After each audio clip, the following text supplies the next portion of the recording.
বিগত দিনে যে বাইরা যারা ছিল, নেতৃত্বে যারা ছিল, এটা তারা প্রপারলি কাজটা করেনি।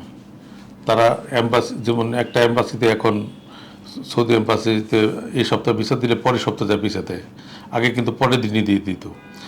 এখন আমাদের বাইরা নেতারা যে ওখানে বার্গেনিং করে এম্বাসির সাথে বসবে, বার্গেনিং করবে, বা ম্যান পরে যাবে, সরকারের সাথে বার্গেনিং করে ম্যান পরের সময়টা কমে আনবে, এই কাজগুলো আমাদের বাইরা নেতৃবৃন্দ বিগত দিনে করেনি বলেই কিন্তু এই জটিলতাটা বাড়তে বাড়তে এখন প্রকট আকার ধারণ করছে।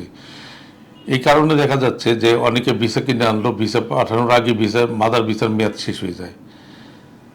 এতে করে ওই যে ভিসা কিনে আনলো সে ক্ষতিগ্রস্ত হচ্ছে এবং কোম্পানি ক্ষতিগ্রস্ত হচ্ছে, যে কোম্পানির তো কাজ দরকার। এই লোকগুলি যদি না যায় তাহলে কোম্পানি তো কাজ করাতে পারছে না। কোম্পানি ক্ষতিগ্রস্ত হচ্ছে, লোকও ক্ষতিগ্রস্ত হচ্ছে, এবং যে ব্যবসা করছে তার সেও ক্ষতিগ্রস্ত হচ্ছে।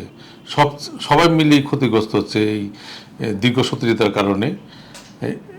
এর জন্যই বাইরা, একটা সবল বাইরা যদি থাকে, স্বতন্ত্র বাইরা যদি থাকে, তাদের যদি তারা প্রপার তাদের কাজটা করে, তাহলে তারা সরকারের সাথে, তারা এম্বাসির সাথে বিভিন্ন জায়গায় বার্গেনিং করে এই সুযোগ সুবিধা বলা হবে ঠিক হবে না, কারণ এগুলো একটা চলমান প্রক্রিয়াটা যদি ঠিক মতো থাকে তাহলে সময় এমনি কমে আসবে।